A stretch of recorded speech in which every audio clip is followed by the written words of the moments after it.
Welcome to the Singly Parenting Show, where we talk about the journey of single parents. Ni mama watoto wawili, msichana na kijana. From the good to the bad, and we definitely leave no stone unturned. So do not forget to like, comment, and share our videos, but most importantly, be sure to hit that subscribe button. The Singly Parenting Show, voicing the journey of single parents.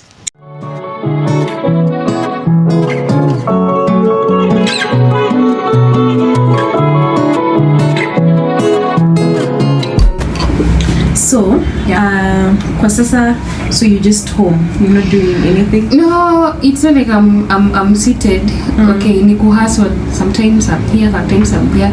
There's some work I was doing from January, but and the unfortunate happened. So yeah, but I'm coping. You're coping? Yeah. Alafu in teaching, umefundisha primary, secondary, uni? Nafundisha high school. High school? Yeah. English and literature. Alright, sawa. So thank you for that introduction. So let's just start tuanze. So just tell us, how was your relationship before the baby came? I hope I'm not going to break down. Don't, but you can, it's allowed. Yeah, so before the baby came, we were very much okay. I'd say we were in love. That perfect man you'd want to have in your life. He was a very good man. He was handsome, very caring. Yes. And William say you could wake up in the morning, you find the romantic messages. Sometimes he sends you lunch hata bila kuuliza. Yeah, he could pay my rent once in a while. So I'd say it was just perfect. We were just doing fine. Hizo tumafight ndogo ndogo zio kuanga. Honeymoon stage. Yeah. But we were dating, not marriage. It was just understandable. Yeah. So I'd say we were just fine. But by the time I realized I was pregnant, we were having some issues. And that was how long into the relationship? Actually, we had not stayed long in the relationship. We were about a month old. A month? Not a month, around 3-4 months. Yeah. But I'd say he was just a fine guy. Sometimes I don't regret the fact that I met him, because at least he gave me a young man. Yeah. Yeah. But we were just fine. So when you got pregnant, that's when the issues started. And the issues started before you got pregnant. So can you touch a bit on what was happening at that time, if you're comfortable? Before I got pregnant, it was nothing much. Easy to fights ndogo ndogo, una flirt, unafanya nini? Yeah, just these normal fights. It was nothing serious. So I don't know if I can say he really wanted the baby or it was accidental. I don't know where to place this, because normally he'd tell me that there's a friend of mine mwenye alikuwa amezaa. So he was like, oh, Sinja, I need a kid. I need somebody to welcome me back when I come back from work. I need somebody to play with. Your friends are giving birth. Yeah. Oh, umefunga ovaries zako. So I was like, like right now, I was in college by then. Nilikuwa third year. So I was like, hapana, see, I'm still in school. Na wewe pia bado. Like you are not financially stable, so how will you take care of this kid? He was like, no, let's do this. So I don't know if I'd say the pregnancy was accidental, because there's a time he came over to my place. We stayed for like 1 week. Ilikuwa long distance relationship. Alikuwa Nairobi, mimi nilikuwa shule. So kukuja kwangu, we stayed for like a whole week. Ulikuwa umeshopping? Nilikuwa Rongo is in County. Yeah. Okay. So kumbe hii period amekaa for 1 week, ndio kama junior kakakuja. Yeah, so by the time I realized I was pregnant, we were having issues, and he was like, forget about seeing me, what. Then I sent him the pregnancy test, the test. I told him, it's fine, you can just now turn your back on us because I'm expecting your kid. So he didn't respond. He responded the following day. He was like, wow, that's good news. At least he was positive. He responded. Positive, yeah. So I'd say my pregnancy journey was hell. From the beginning to the end. Beginning, okay. We start. Did you have any health complications? No, I didn't have any health complications. I was very healthy. Yeah, financially, I'd say, emotionally, yeah, because see, he traveled back to Nairobi. Mimi bado nilibaki his side, you know, it was a long distance stuff. Yeah, so from the first day I told him I was pregnant, I didn't see him. I saw him next after I had given birth, and my baby was 3 months old. Your period alikuwa na kusupport ukitaka kwenda clinic. Other needs, like, you know, when you're pregnant also you want kuna chakula unataka and stuff. Okay, I'd say my baby daddy is a difficult man. Okay, I'm not here to badmouth him or something. I'm just talking about my story. So, okay, let me say, like, the 9-month journey, I fought it alone. I walked the journey alone because he was not there.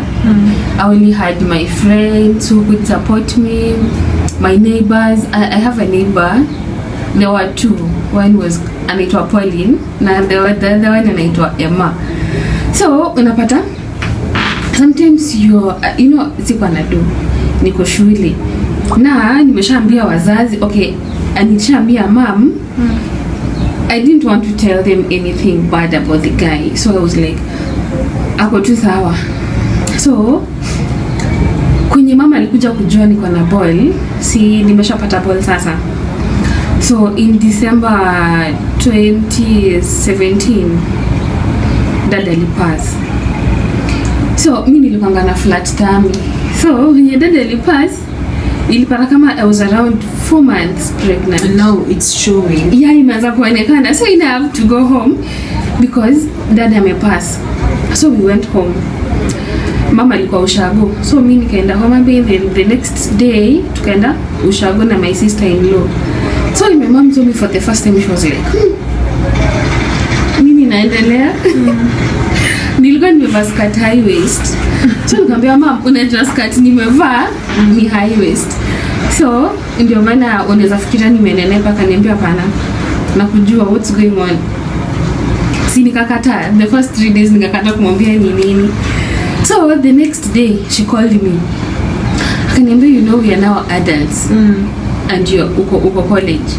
I want to know what's going on because I know you are not. You are. This is not you. So ikabidi nime open up. Nikamshow niko na ball. My mom was disappointed. The expression in her face. What? So the first thing my mom told me, don't disappoint me. Don't discontinue your schooling whatsoever. So I was like, you don't have to worry about that. Okay, unajua in our home, do I call it our home or our village? You see, my grandfather had 3 wives. Okay. My dad had 3 wives. So like, hakuna dem alikuwa maekanyaga university. So I was the first one. I was the first female. Tuseme kwa baba yetu yote na kwa watoto wa babangu. I was the first girl kwenda kampo. So the disappointment hit hard. The disappointment sasa. So she's like, hapana. She was very much disappointed. Akaniambia, please, usiache shule. Na shule ulikuwa, unajua kama mimi penye nilikuwa, au pregnancy ukiona mimba ni ngumu sana kwenda shule. Na najua kuna uni mingi ziko hivyo by the way. Si ndio? Yeah. So yini mlikuwa mnakubaliwa no pressure, no anything? Hakukuwa na pressure kabisa. So I assured her that I'll graduate. Nilimwambia usikue na wasiwasi, nita graduate. And she was like, what about the father of this kid? Si nikamwambia. I just had to be open with her. But he was not calling. By that time, we were talking, yes, but not that much. Issues but ni ile sasa you guys used to talk a lot, but now conversation is strained. Yeah, I'd already felt something was not right. Because sometimes I could call him, nasikia sauti ya dem, nikimuuliza anakata. So, vitu hazikuwa sawa kabisa. So after that, I just told mom, sitaacha shule, and I'll keep the baby. And then my brothers hawako wamerealize niko na boy. So kuna brother yangu, tuko walimu wawili kwetu. Brother yangu second born pia ni mwalimu. So he called me, akaniambia nataka tuende mahali. Ilikuwa leo tulikuwa tunatoka Ushago, we were going back to Homa Bay. So my brother tukaenda kwa hoteli. It was around saa 5 usiku. That was in 2017. So my brother akaniuliza, do you know you are heavily pregnant? Nikamwambia yes, I know I'm pregnant. So he was like, don't discontinue your schooling, just go to the clinics. You're now a big person, do what you need to do. So for me, that was very positive because unajua siku hizi most parents they do chase their kids away from home, the stigma, you're isolated. So for me it was different, at least my family, in as much as it was a disappointment to them, but they didn't show me anything bad, like and the fact that they were all telling you to continue in school, were you feeling sort of ashamed, like you embarrassed the family? You know, it reached a point, my sister-in-law she did not believe I was pregnant. So sometimes nimetoka kwa bafu nataka kudress, unaona anakam anachungulia anataka kuconfirm if you're really pregnant. But I'd say my family, at least, they in as much as it was a disappointment to them, but they didn't kick me away from home. So pregnancy journey ka continue. I came back to school.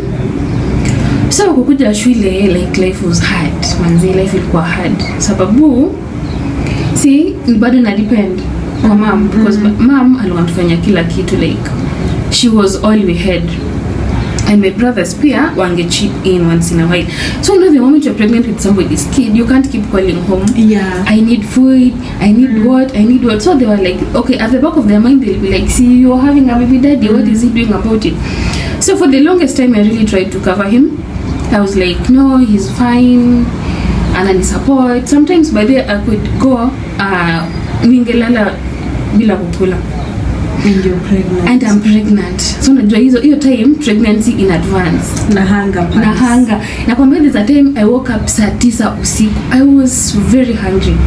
So hapo mtoto alikuwa around 6 months.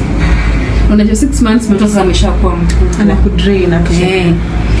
I was very hungry. In the middle of the night, I didn't have any food in my house. I only had unga ya ugali. So nikasema hapana, siwezi jitesa. Nikaamka nikapika uji na unga ya ugali. It didn't have sugar, it didn't have anything.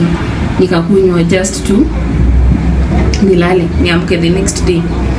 So I'd appreciate, I had friends like my neighbor, she's called Pauline. Sometimes ningekosa food, ningekula kwake. Angekosa food, angekula kwangu. And then time tungekosa food kabisa, kuna jirani yetu alikuwa akona kashamba nyuma ya plot. So we could go to his farm, tunachuna mboga, tunakuja tunapika, tunakula.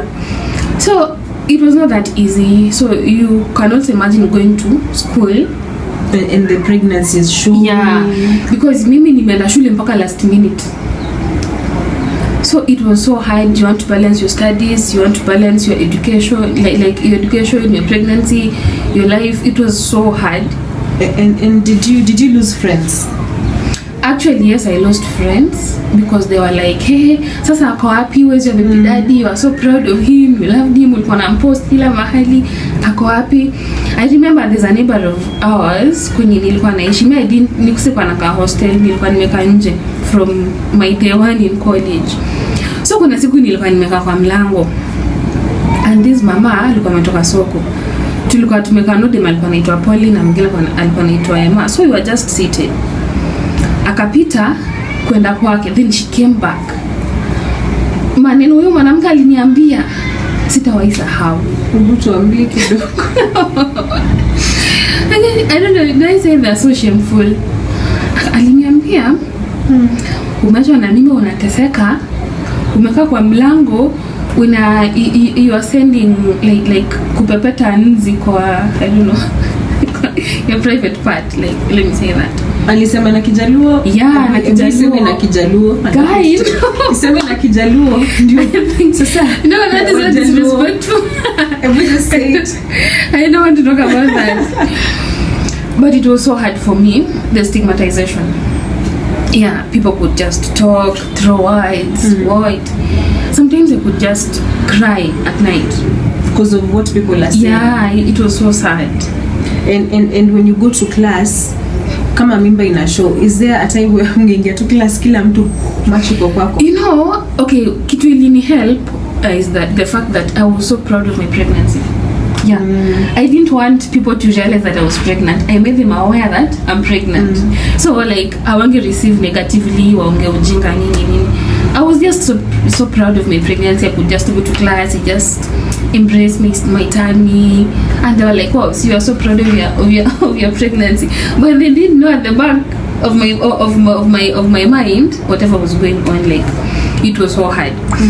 I would go back to the house, cry. Saizo unaitisha msedo, you're like, I don't have anything to eat. Yeah, pia. But then sometimes you could just go silent on me. Sasa zingine angenyamaza tu haongei. You know, I normally believe in communication. Ingekuwa, okay, at that time I'd say he was not so well off financially, but at least you should communicate. Support. Yeah, emotional support. You can just tell somebody that as at now I'm broke. But whatever little I'll afford, I'll send. You know, that alone ina bring back hope. But when mtu amekunyamazia, like sometimes it's just okay. Sometimes we really talk about the pregnancy. You're so excited. It's like, I want a boy, and I'm like, me, I want a girl. So when I went for scanning, it was a boy, and he was very much excited. So sometimes he was very on and off. Sometimes he's very much okay. Sometimes. So unashangaa ni kama unanichezea ama hunichezei. So the worst part was the fact that I had to carry pregnancy for 9 months alone. No emotional support. At least aseme, let me go for just a day. I see this one and I come back to Nairobi, because there's nothing much he was doing at that time. He was not so much engaged at work. Hata kama ni kusota, wewe unaweza kosa kuhustle fare kwenda kuona demu yako. Kitambo alikuwa anakuja. Alikuwa anakam.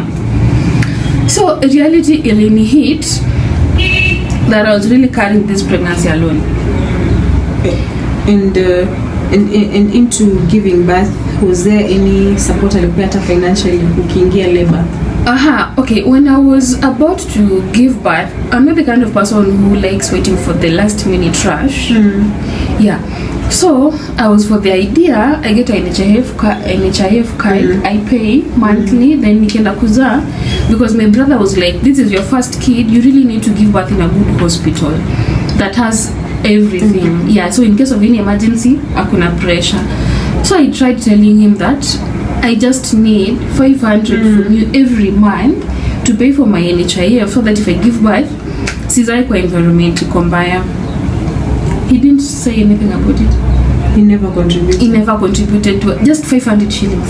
Akulipa. So unajua pia nilikuwa nianza kutafuta stuff za mtoi, because I was like, and they are costly. Yeah. So nikakuwa zile za niko karibu, okay, I'm approaching kuzaa. I really have to prepare. Juu mimi sitakangi tu eti nimekaa na ngoja last minute.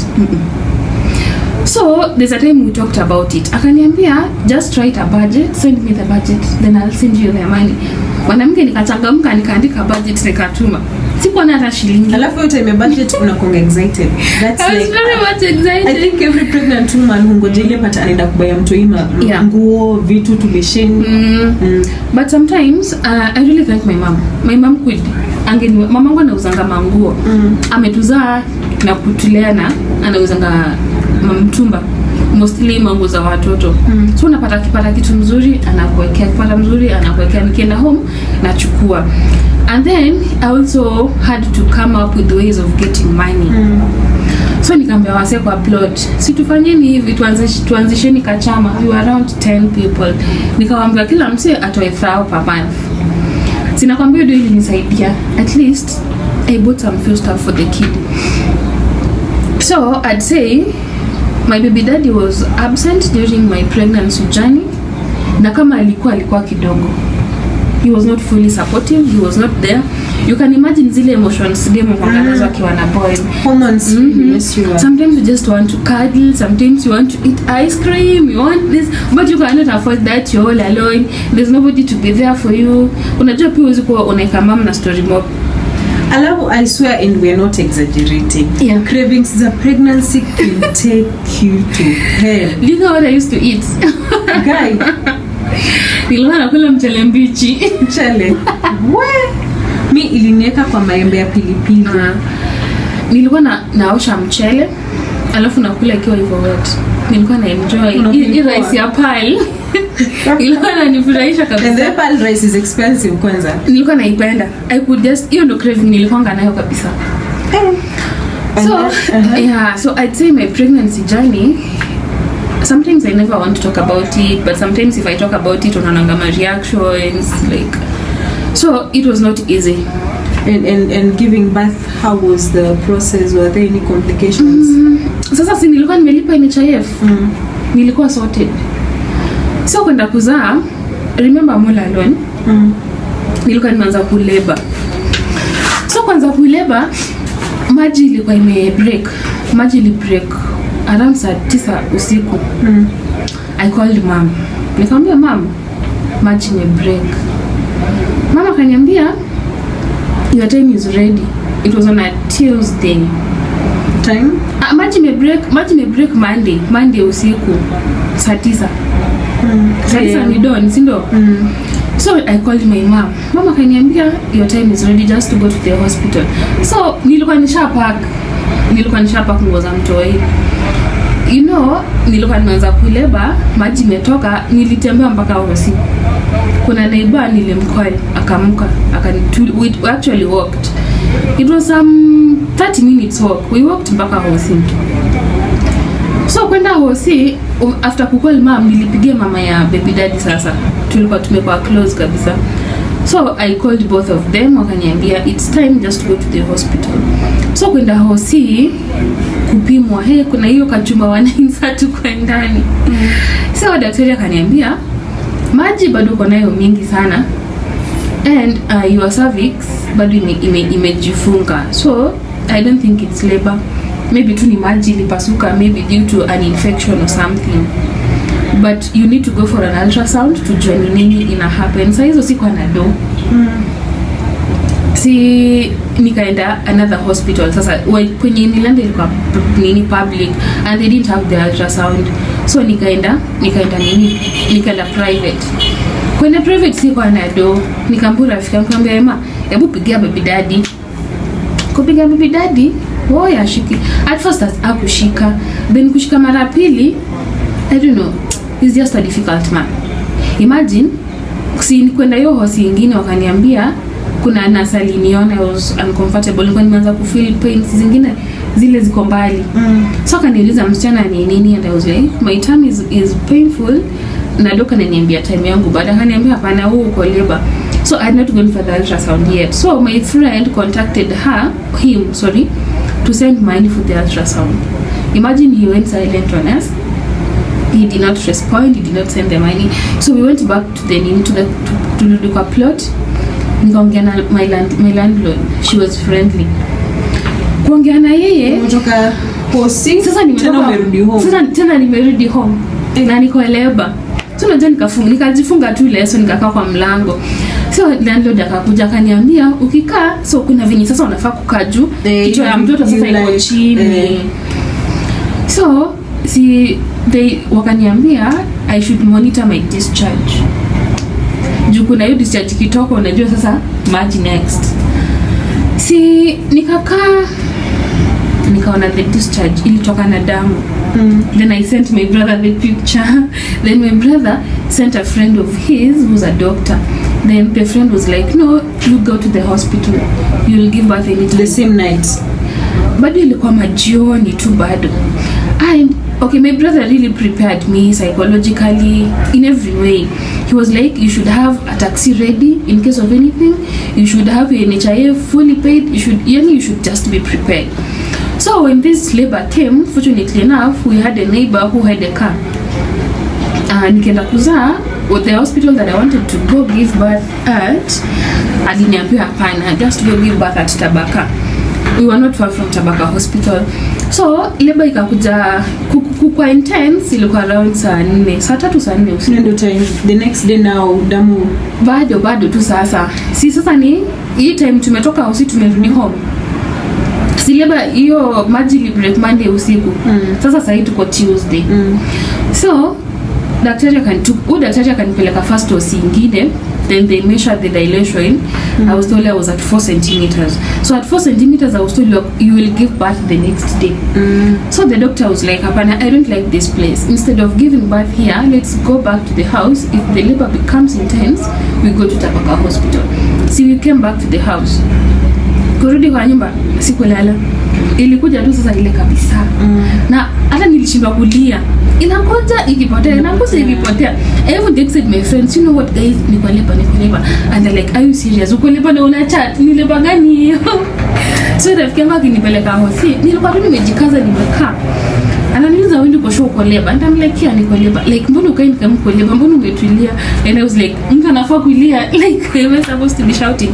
So fortunately enough for me, nilikuwa admitted Tabaka. And I think whatever told me to pay NHIF prior ilinisaidia kabisa.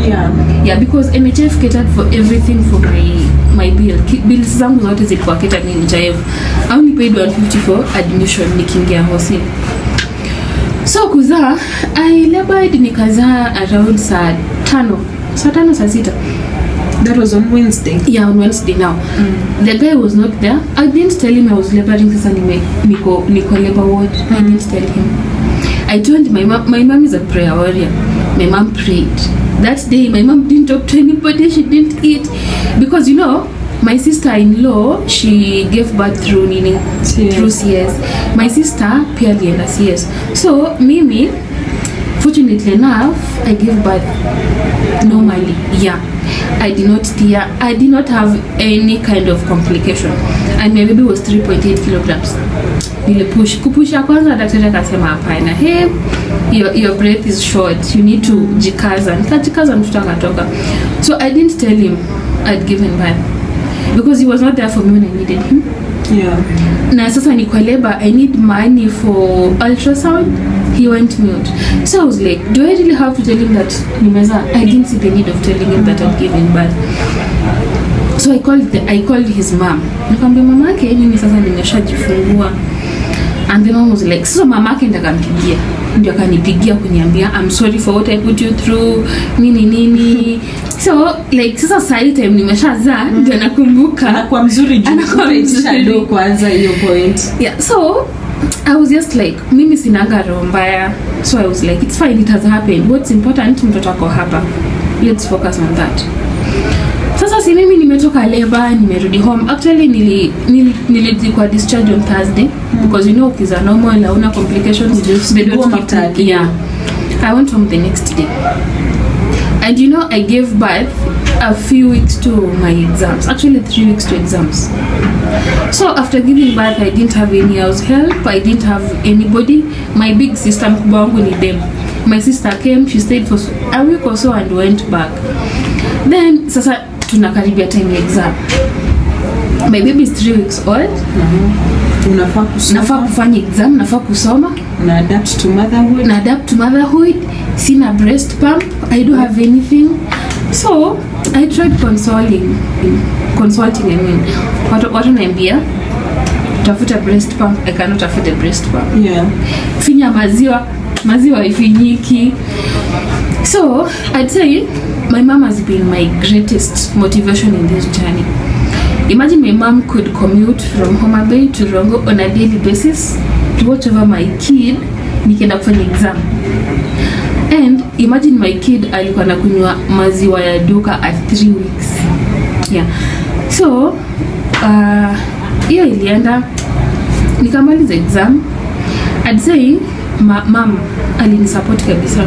Na at that particular point sasa baby daddy mlikuwa mmefikia wapi? Sasa issues zimeongezeka kabisa. Kumbuka I never came to see the kid hata time nimezaa mtoto. Sasa mtoto ni wake first born, kijana anamfanana kabisa, copyright. Unajua that parental instinct to like, let me go seek my kid. At least let me after what this woman has gone through, at least let me try be good to her. He never came. But still nilikuwa namcover. Still sijaambia mama anything. And you know, for most of us tungekuwa tushamdrash. Yeah. Baby daddy ni mbaya. Don't ningemongelesha vibaya inbox, but kwa family bado sikuwa namtrash. Wait. Now you are not trashing him because ulikuwa unaona you guys can have a future together. Actually I never anticipated single motherhood. It never crossed my mind to become a single mom because that was not what I wanted for my kid. Mimi niliza nikijua in as much as we are having issues zinakuanga, but at the end of the day we are going to be a family. So I didn't know that things were just going to be worse and worse and worse. Simi nikangana kulea. He didn't come until the baby was 3 months. So hii time actually nilimkazia, nikwambia either come and see your kid or you don't, just forget about it.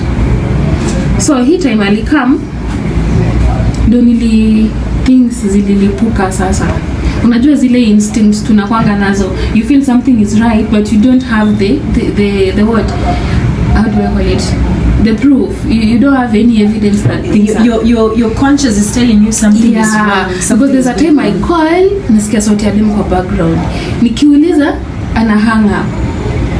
So nikasema hapana, kitu haiko right. So when he came nikampikia tu, nilimwelcome. Imagine I've not seen this guy from my day 1 of pregnancy. Nimezaa 9 months hayuko. That's 1 year actually. That's 1 year down the line. Nimezaa sasa mtoto ako 3 months. You know the best part about this, do I call it the best part or the worst part? Alikuja bila kubeba haja pampers ya mtoto. Wow. He didn't carry anything. I cooked for him. I welcomed him. Tukaongea. So that night I also felt something was off. Nikamwambia nisaidie simu yako, I just want to check something. Akanipa simu. Kuchukua simu nikapata na chat na dem. Hey, my love, where are you? Madhe amekupikia nini? So I was like, oh, sasa mimi ndio madhe. Umekuja kwangu, mimi ndio madhe sasa. Aya. Oh, yeah, ametoka Nairobi, amebadia mandeo shako. It's okay. Amebadia manenda wapi? Kwa madhe. Anaenda kwa madhe ushago. Na amekuja kwangu. Akipole nimecheka mahe. It's okay. But why?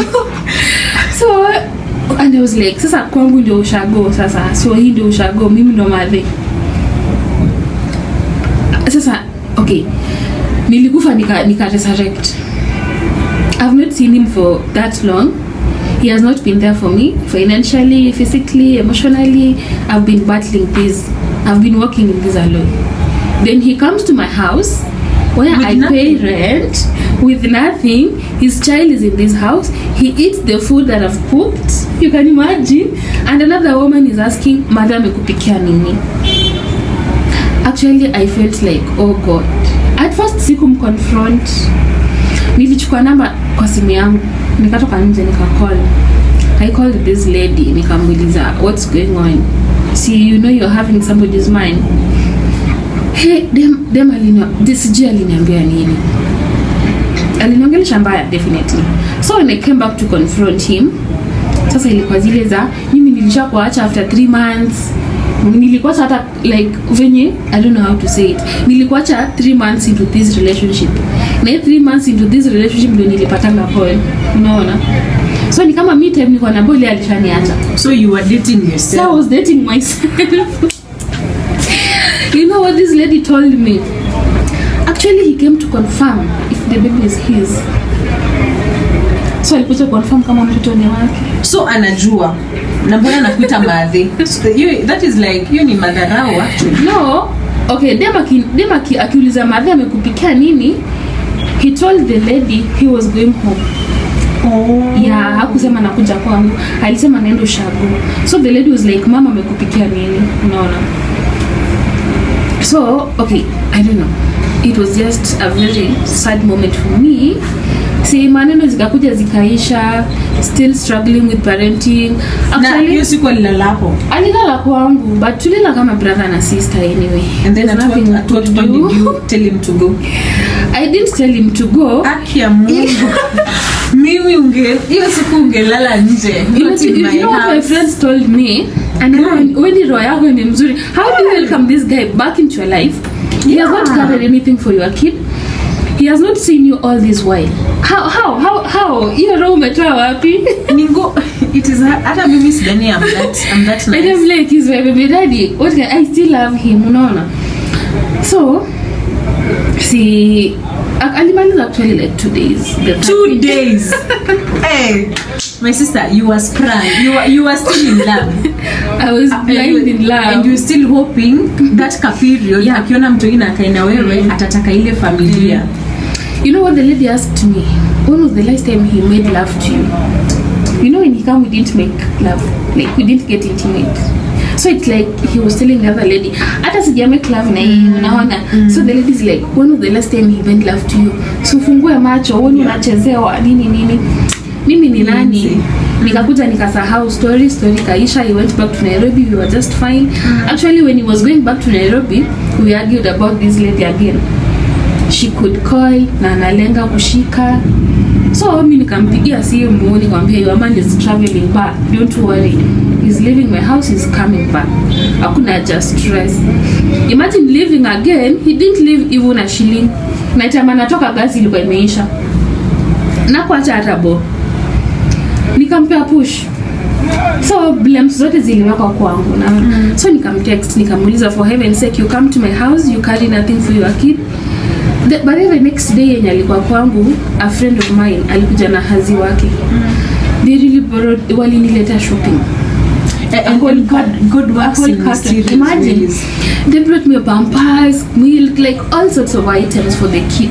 No, na Joya amekuja hajabeba anything, but my friend comes and brings me like whatever I needed. Na yeye kurudi hajaacha hata shilingi na gas imeisha akiwa kwa hao. So nikamtext nikamuuliza, are you for real? Akaniambia eti nilimkasirisha. Oh. Wow. So si akarudi mimi nikasahau story. So najua mtoto ana grow. Imagine sikuwa na help, ndio. I could carry my kid to class sometimes. Kumbeba kwenda class. Sometimes you know, I was like, sasa leo namwacha na nani? Ningemwacha na landlord. Alikuwa mother, alikuwa mama mkubwa. So ningemwacha na landlord, napika, namwacha na food, ama namwacha tu na neighbor mwenye ako kwa compound ndio usiku, naambia wewe nikalie na mtu aina na class narudi. So ikakuwa hivyo. I struggled. So the worst part, actually now whatever made me walk away kabisa, I was reading for my end semester exam. Nilikuwa kwa bed, mtu yeye amelala. And then a strange number calls. Unajua nilikuwa nisha story ya huyo dem sasa kabisa. Story yake imeisha. Tunaongea tu kawaida. And then a number calls me and she's like, do you know so and so? And I'm like, yeah, I know him, is my baby daddy, we are together. And she's like, you're wasting your time. Ngoja wait. Alienda akasema ameachana na ule dem. Yeah. Akaanza kuongea. Yeah, sasa mimi story kaisha. I could even post the baby on social media. So mimi nikaona story imeisha. Then maybe ameona makosa yake. Then another one now calls. No, not another one. The same woman. And then she's asking you, do you know so and so? And I'm like, yeah, okay, I'll call na private number. So I couldn't know who was calling. Akaniambia, I'm dating your baby daddy. Actually, I'm not dating. See, date. I'm pregnant for your baby daddy. 4 months pregnant. We are living in the same house. Tunaishi doll home new times. Unaweza kuja kwa nyumba utuone. I am sorry. Lakini madem ni nini utusumbua? You know me, what I normally say, my dear, if you want to date my man, but don't let me know that you're dating my man. Usiniambie una date my man. You know, this is a case whereby I'm having a small kid, bado nanyonyesha. Stress imekukwila mpaka maziwa iliisha kwa matiti. Imagine nasomea exam, nafaa kuanza exam and then una receive call kama ni mtoto pia ni mgonjwa at the same time.